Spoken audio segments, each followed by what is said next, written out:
Hello, investors. It's John Vandenbord, Senior Portfolio Manager with Revere Asset Management. Today is Thursday, April 14th, 5:35 p.m. Eastern Time, coming to you from St. Augustine Beach, Florida, with the Thursday edition of the Big Show. Since the markets are closed for Good Friday, we're going to do the Big Show on Thursday.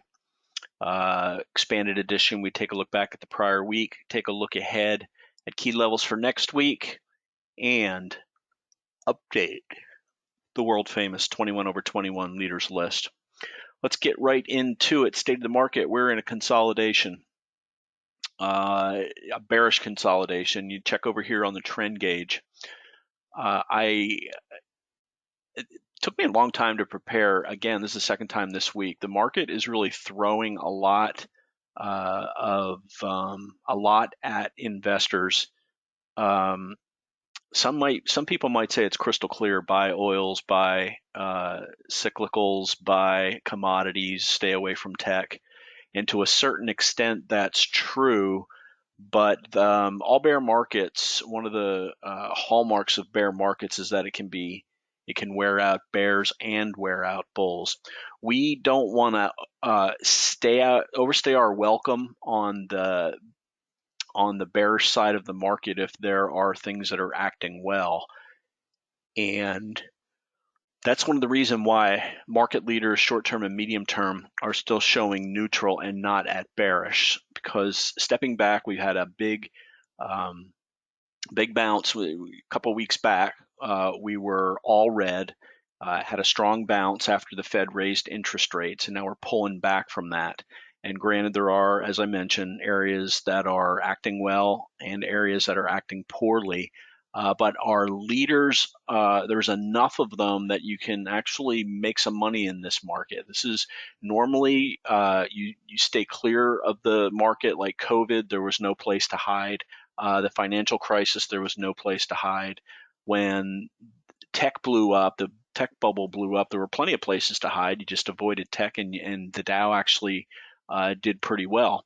So that's more the type of market we're in. So market leaders neutral with the arrow pointing to red, as we do see some fall by the wayside and not making a ton of progress. It's choppy progress on the ones that are working. Short term, the Dow showing some serious relative strength this week. We don't go to full bearish all red unless all indexes are below the time frame that we're talking about, and the Dow is still above or right on the short-term 21 and above the medium-term 50-day moving average. Long-term, all indexes close the week below the 200-day moving average. That's why we're showing bearish there. So we'll get into this a little more when we look at the individual charts. And as far as what happened today, poor close to a bad week under the 200-day moving average. As I mentioned, all indexes closed below there, really led by the net to the downside by the NASDAQ 100 and big tech taking a drubbing as nobody seems to want to own semiconductors, and we're under the 200-day moving average on some of the big leaders also. So top to bottom, G6, this is our growth index, has had shown some relative strength this week. No relative strength today, down 1.75%. S&P, we opened about flat on the day, got green briefly, then formed an H pattern, broke below it, late afternoon rally, but closed at the lows, down 1.2%. NASDAQ 100 showed relative weakness all day, complete contrast to yesterday, where it was up 2%, today down 2.3%. Dow definitely showing relative strength, as I mentioned, only down 1/3%. Mid caps down 0.6%, Russell down 8%. 60/40 global stock and bond down 0.83% as TLT continues to fall apart, making new lows. GROTECTION, our in-house flagship, down approximately 0.14%. We've got some index longs, and we've got longs in some of the areas that are working. Every once in a while, we pop into a growth stock that shows some relative strength, and I'll get through that during the course of the video. So we're going to go to the tail of the tape and then update the 21 over 21 leaders list. First, let's get to the team here at Revere. Trend following is what we do. Uptrends, We participate in the market downtrends, take our foot off the gas, sorry, sideways consolidations, we take our foot off the gas. That's what we're in now, but it's consolidation leading more toward bearish, where we completely avoid sectors that aren't working. And when we go all red, we apply the brakes firmly, not afraid to talk about what we see, not afraid to apply our technical rules to get out of the way and then get back in when the time calls for it. If you're interested in this approach, Dan's the guy that'll answer the phone when you call. Our president and majority partner, and you can email him, dan@revereasset.com, or call 855-REAL-WEALTH. That's 855-732-5932. You want to get a hold of any of the rest of us, you can email Tim, Hunter, Muriel, or Don at revereasset.com. Or as I said, if you want to call and talk to Dan, there's the phone number. So let's get into it. Here is the S&P 500. Let's blow this up a little bit. So coming into the week, we had 3 weeks of a rally off of this 4,200 level that held several times. And we pulled back in a choppy fashion, making lower lows and lower highs, but hanging out around the 200-day moving average to close last week, closing just a little bit below it. But we gapped down, tech gap down Monday morning, and then the rest of the market joined in, and really we're behind the 8 ball from the get-go, falling below the 21, and then you can see this 21, the green line. Anytime we tried to rally up to it, it's acting as resistance. So short term, that's no good, quite obviously. We really looked ugly on Tuesday, but a complete flip-flop of Tuesday was Wednesday, where we just ground up higher and reclaimed most of what we lost on Tuesday. Tuesday, recall, was a gap up that on CPI, the inflation didn't seem to be, the numbers didn't seem to be as bad as some people feared, so we rallied, but then gave it all up by the close. But instead of breaking lower Wednesday, strength came in, closed at the top of the range. Brief rally attempt today, ran into the 21, and that's it. We rolled over, formed an H pattern. Let's take a look at the daily chart here. We'll see what I'm talking about. So here is the trend down day on Tuesday. Here's the trend up day on Wednesday, confounding how the market can do that, but yeah, it does it. Minor gap up, attempt to rally, got up to 44.60, which you can see was resistance on Tuesday, and then a harsh reversal. And here's the H pattern that we formed intraday, broke back below it, rallied up and got back into the inverted handle of the H, but we failed right there, 44.31. Also notice 44.31 was an area of resistance Tuesday and Wednesday, and then just rolled over and gave it up into the close, closing at the lows. Not totally lows for the week, but lows for the day. But we're in this 43.85 to 4,400 support area. If we go back to the daily chart, you can see, I'll draw this line here. This has been a big battleground going all the way back to August, breakout in July of last year above it, tested it several times. So this is a big area that we definitely want to hold unless we want to go back down to 4,200 and test the lows of the prior two down legs of the correction.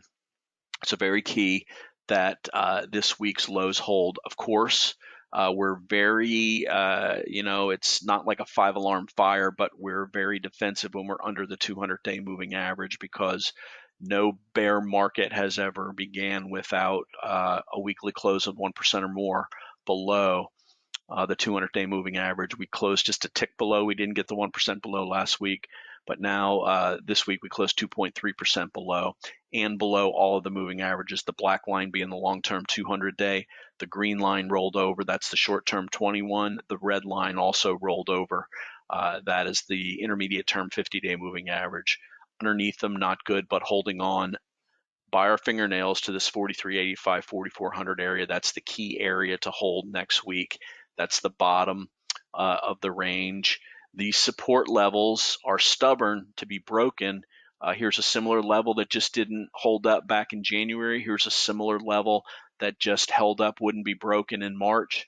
and we're not going to guess as to whether or not that this one's going to be broken or not. But until it is broken, it is support, and the market has stopped going down there twice this week, 3 times this week if you argue the lows of Wednesday, and stopped just short of it on the move down on Monday.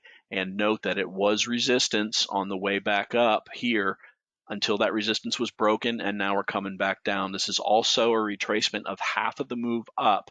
Another reason why it's a very key area. 4,400 is a retracement of half of the move up from these lows to the recent highs. Markets are allowed to give that up without changing the trend, so to speak. That's just one of the rules of technical analysis. So additionally, let's go to the NASDAQ 100. This has been more bearish, certainly over the last week and a half. We had a big outperformance on Wednesday, big underperformance today, just giving it all back. This is also an area, this 4,400 is the equivalent of this 338.22 retracement of the move from the low to the high. That's a key Fibonacci area. It happens all the time in markets that areas like this act as resistance and support. But again, for now, and if I can draw the line here between this 338 and 340 area, you can see how it acted as resistance on the first attempt to get back up. It acted as support as we were trying to pull back while we were forming this complex correction pattern, and it acted also as support on this first leg down over here. So this 338 to 340 area is a key area that we want to hold next week in the NASDAQ 100. Very key there. Another key area to hold, let's go to the Dow Jones, a third of our indexes.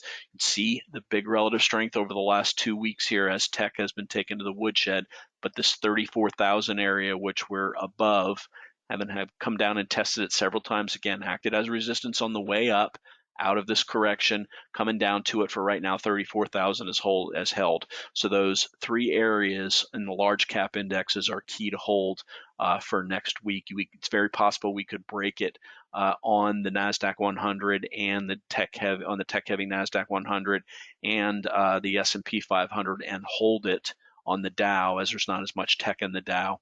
But keep all 3 levels in mind, or all 3 indexes in mind, and note this 34,000 area over here going all the way back to May of last year, how it has acted as support and or resistance several times during this last year in the market. So keep an eye on that. Let's go to the smaller and mid caps now. Here's mid caps first. Below the 200, tried to get back above the 50 and the 21 several times this week, but failed. Still, look at the relative strength on small and mid caps. This has been institutions selling big cap tech over the last week, with the exception of Wednesday. So you do see the relative strength, but again, we're below the 200-day moving average, as also we are in small caps here below the 200-day. This is the extreme weakness that we started with in November here, and then another bout of weakness that kicked off in January and February. Little leg up. This is more of a dead cat bounce, in my opinion, on small caps, but again, couldn't get back above the declining 21 and the flat 50-day moving average here. So below all 3 moving averages are small caps, but this is IWO is growth. This one is even worse on a relative basis than IWN small cap value. You can see much closer to the 200-day moving average, and in fact got it back above the 200-day moving average 2 weeks ago. So small growth weak, mid cap growth weak, large cap growth weak. We're avoiding the sectors within those various market caps. So let's go now to the tail of the tape and the S&P 500. This is where we focus on key areas, although I've been talking more about the NASDAQ 100 also. So consolidation, very clear. Headwinds remained. Sentiment, no real change there. This failed today with this close below. S&P, our prior bull case, which happened on 3/16 with a follow-through day, definitely confirming that we failed today, going back onto our bear case. Rally failure, break of the reclaim moving averages confirmed today.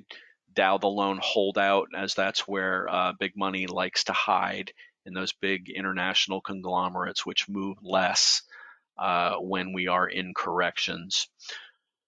So that's where we stand. Next thing we're looking for is a reclaim. We'll flip this over next week, and we'll always look on a bull case for the S&P to initiate a rally and reclaim the moving averages. But for now, that failed. Could this 4,400 area, 34,000 on the Dow Jones and this 338 to 340 fib area on the NASDAQ 100 serve as support on this pullback? It's very possible that it could, and that's definitely something we're keeping an eye on until the market proves itself. We're in bear/protection mode. So news today, Elon Musk upped his game as far as Twitter goes, offering a full buyout. They're going to reject it, of course. He said if they reject it, he'll have to reconsider his investment. But apparently he had a TED Talk today and said he's got a plan B that he's not going to divulge at this point yet. But always interesting, and I'm rooting for the guy because, as you know, I'm very much against the free speech suppression of big media. And this isn't political talk. I'm talking about voices that are going against the narrative for COVID, voices going against the narrative for Hunter Biden's laptop. Whether or not that's political, I'll let you decide. But suppression of free speech, nobody benefits from it, especially when some of the things that are being suppressed later turn out to be true. Okay, so watching coming in today, S&P, how would it do against this resistance area, the overhead 21, and the support area?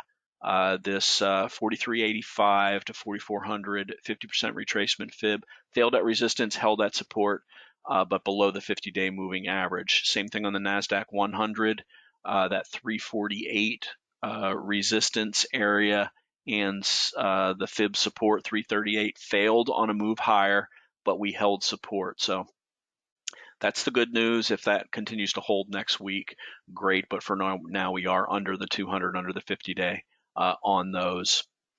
Dow, as I mentioned, continues to hold out longer. Already reviewed the intraday action for the week. Notes today, we continue to have outperformance on large cap value. Let's take a look at this. This is really a massive divergence. SPYV is the value half. In fact, we own this. If you looked at this, you'd wonder what the heck it was, but it's putting in a double bottom with a handle formation, and it's above all the moving averages. This is our absolute preferred pattern of price relative to its moving averages, and we own SPYV in-house here, as this looks like there's nothing wrong with the market. But of course we go to SPYG and how tech is such a big percentage growth in tech, and you can see how terrible these look under all the moving averages. Still above the lows, but it's this growth area that's pulling the index, the overall index down. So as always, looking for any strength in the growth areas, the G6 and the growth percent, the growth half of the S&P 500. And if that's acting well, the NASDAQ 100 is going to lead, but for now it certainly isn't. Let's take a look at some sectors that led today. UUP, the dollar, continues to be strong. That's one of our headwinds. What else was strong today? Oil, steel, coal, and ITA. ITA is definitely it's the aerospace defense sector, definitely one of the sectors that's holding up well. I talked a little bit more about it in the podcast. Talked about 3 ETFs and a handful of stocks that are in there that we're looking for low risk entry to get into. Weak, on the other hand, bonds. All 3 bond ETFs that I track, TLT, lower lows, IEF, this is the intermediate term, lower lows, and IEI, which is the short term, no bueno, so to speak. The overall, let's look at ACWI, this is world bonds, not at low, so world bonds holding up a little bit better and corporate bonds holding up a little bit better than treasuries are, but Actually, this is the stock. What am I talking about? It's BNDW. That's weak, and yeah, there we go. At lower lows. Almost confused myself there for a minute. So changes to the portfolios. We took the hedge off. SH sold it. That upped our beta a little bit. Because we're at support on the S&P 500, it's a big support area. If it breaks, we'll get more defensive. But let's do a quick portfolio review here. Crowd, this is just a very small 2% position based on some things that happened this week with CrowdStrike. Acting the way you want it to if something's going to pull back on a day, barely down, well, down 2%, but barely down relative to the move that it made the last 2 days in the volume. Actually, 3 of the last 4 days, plus the volume below average while it's pulling back. 200-day moving average is our drop dead on this. We also own GFI gold stock, which had a very big run here and is putting in a big flag formation here, holding on to the 21 and this big 15 level. Underperforming GDX the last couple of weeks, but it far outperformed on this move up. We also still own Oxy, OXY. We're green in this position. Nice, beautiful flag here, or pennant formation forming here, riding the ADMA higher. We also own CVX near all-time highs. We also, I mentioned SPYV that we own. We also own the healthcare ETF, XLV. Look at the relative strength. Recent on there, pulled back, held the 21 and held the pivot just like we want it to. And that is it. So adjusted beta 0.47, less than half of the S&P 500, and we're in the defensive sectors that are working. So arguably it's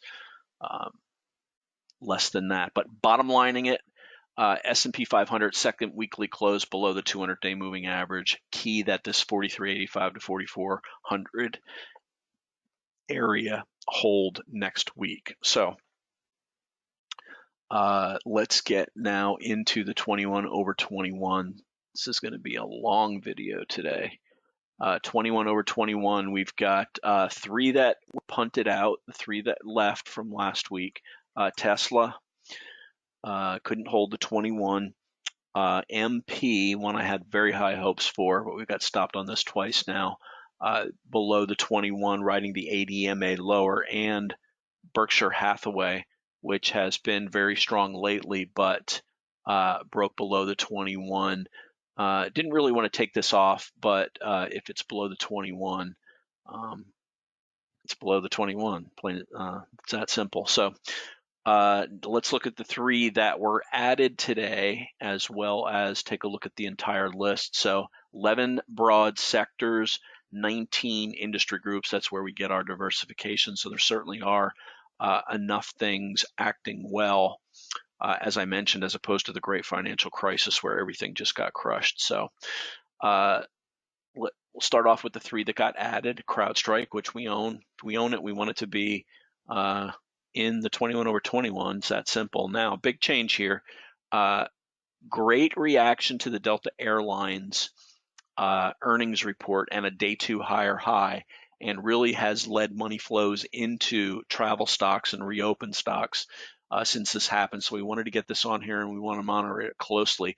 They also said that they expect to make money this quarter, and look at, they're going to be back to making $5 a share in 2023 and positive in 2022. So good stuff from this airline here. And the third one that we added is CAT. Beautiful bar here today after this pullback, riding the 21 higher, and then the volume came in today, up 4.3%, 48% above average volume. That looks pretty good there.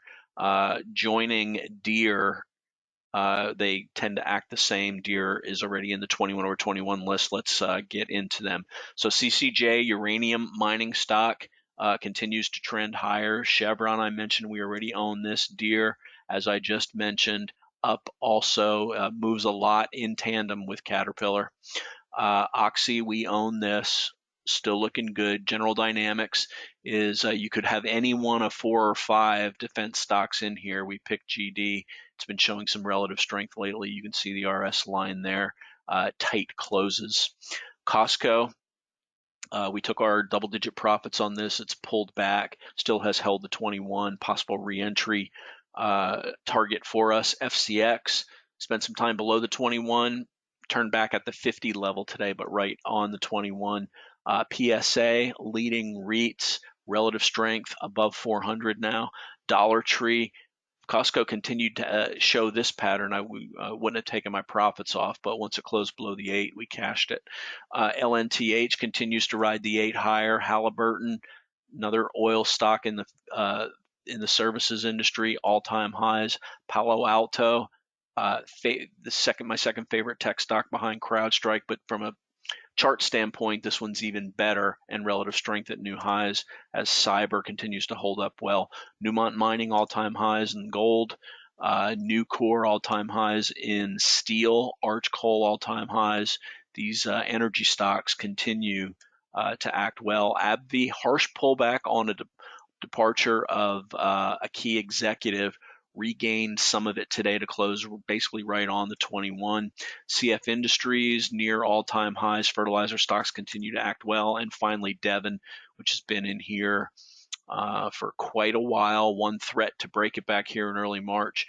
Not showing a lot of relative strength, but still a very strong oil stock. And that's your 21 over 21 list.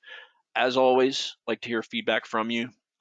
You email me, don@revereasset.com, or if you want to speak to Daniel, call 855-REAL-WEALTH. So wrapping up the week ending, an abbreviated week, enjoy your Easter weekend, but the week ending, the stock market week ending on a Thursday this week, Thursday, April 14th. This is Don Vandenbord telling it like it is. Enjoy your weekend. Thanks for listening.